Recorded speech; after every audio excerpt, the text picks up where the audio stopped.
Hey there, Wargamers. Justin here painting today. Boom! I want to talk about the Masakari. I like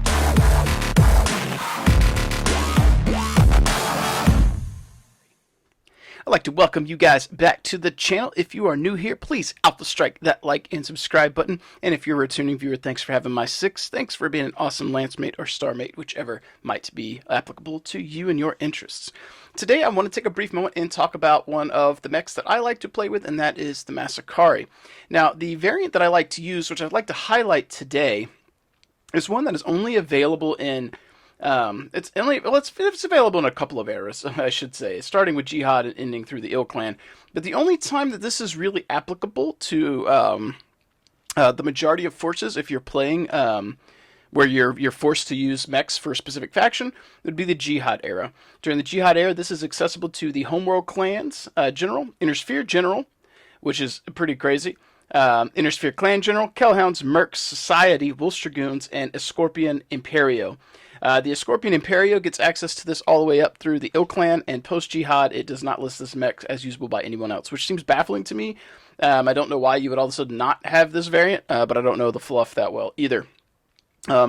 That said, this one is painted up for the Jade Falcons. I've got one for my Clan Wolf, and I probably have one sitting around to be painted for my Wolf's Dragoons if it's not already partially painted. I've got a whole bunch of mechs. But I want to talk about this particular variant today and why I like it. Now, if you and your players play where your list selection's more wide open, this is a consideration for you. Otherwise, again, this is only going to be applicable for you probably during the Jihad era, or if your opponents are cool with you having some reasonable amount of stuff that's salvaged. What is it, Sorla, I think, the Battlefield like Spoils of War. That said, the variant I want to talk about today is the Warhawk E. Why do I want to talk about the Warhawk E? Well, let's get into its stats. So first of all, its point value is coming in at 46 points at skill 4, 1 TMM, 8 move. Nothing super special about that, right? Not too bad for basically assault class mech, 85 tons, 8 movement or 1 TMM. It's not too bad. A little faster than the Inner Sphere counterparts, and he's got a TMM where the Atlas does not, for example. Its damage is not crazy, but 4, 4, 3. So 4 at short, 4 at medium, and 3 at long. Pew pew. 0 OV coming in with 10 structure. And 9 structure and 5 9 armor, 5 structure, so almost 15 pips, to be exact 14. Its special abilities are pretty basic: Case, Heat, 222, and Omni. Now, why do I like this mech? So first of all, if you have watched my video talking a lot about baseline mechs, why I like the Mad Dog, the variant that is the 33 pointer with 333 for damage. It's got 10 move, 2 TMM, and I don't remember how much HP it's got right off the top of my head, but so point is, that's my baseline. I've got a video about it. So this guy's coming in at 13 points more than that baseline mech. He's coming in with 1 less TMM and 2 less move, but he's coming in with probably about double the HP. Somewhere in there would be my guesstimate without looking it up. He's got 1 more damage at short and medium, but the big deal for this guy, Heat 222. So it's got a chance at all ranges to deal 2 heat to a mech or any unit. And if he's firing, and this is the thing to keep in mind with this guy, if you are firing at a non-mech unit, heat is turned into damage, right?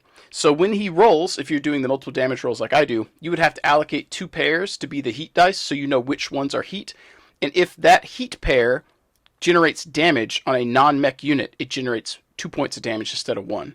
That absolutely shreds infantry, it shreds tanks, it's fantastic. So he goes from being at 4-4-3 to a potential 6-6-5 against non-mech units, assuming that he hits.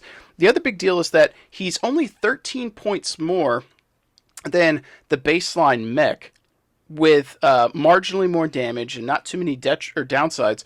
And he's not a huge heavy hitter. He's consistent, he's pretty cheap and efficient. And because of that fact that he's cheap and efficient, opponents sometimes might overlook him. He can be an easy target because of that TMM, but if you're rocking around with a Madcap, for example, with like maybe 7 damage at short and medium, or even more so than that, if you're rocking around with that, they may choose to shoot something they perceive as a bigger threat, which allows this guy to continue to rain pain And he's cheap, right, relative to the stats that he brings to the table.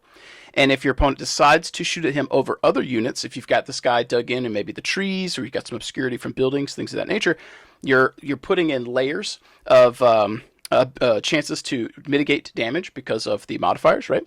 And if they shoot at him, they're not shooting at something else. And he can take some hits, right? He can take a few turns of focused fire.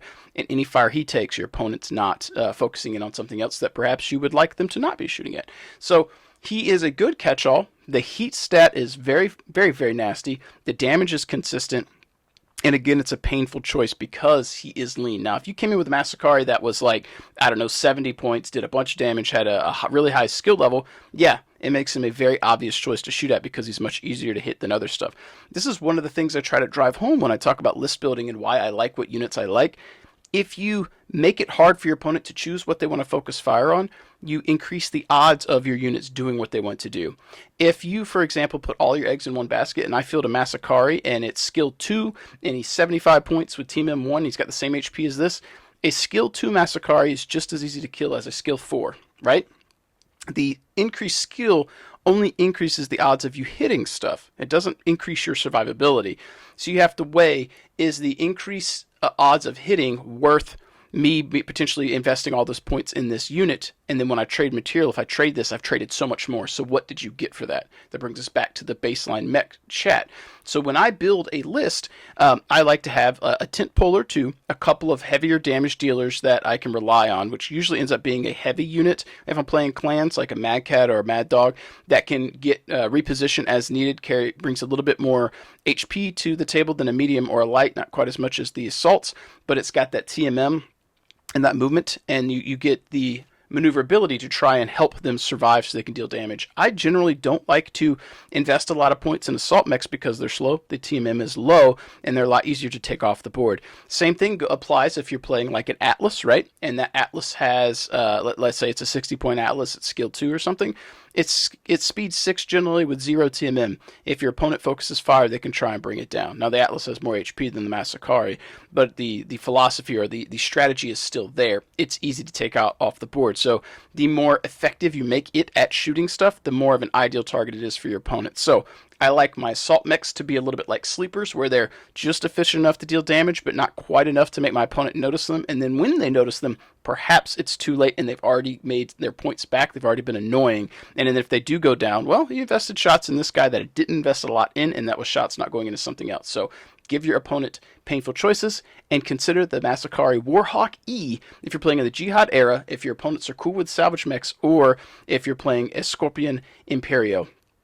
Do not sleep on the heat. 2/2/2 at every range, 2 damage or 2 heat potential. It is absolutely phenomenal. He brings a lot to the table, and I don't think you'll go wrong if you field a Masakari.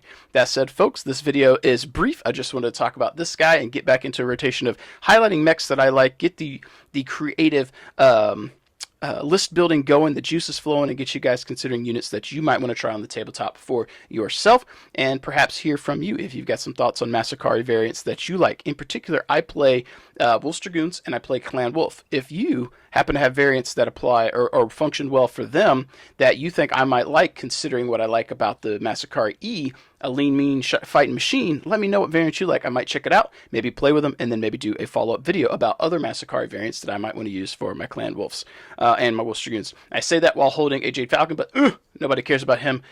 We've got the true winners on this side of the table, right? So that said, folks, thanks for tuning in today. Hope you enjoyed this. Hope I got some creative juices flowing and got you thinking about what you might want to do for your lists. But as always, keep rolling your dice, keep painting your minis, and I will catch you guys next time. If you guys are still sitting here watching this, let's take a moment to put a pop-up here to showcase those wonderful Patreon supporters here. We'll let that scroll here, and thank you so much for supporting what I do. That's super awesome. I really do appreciate that.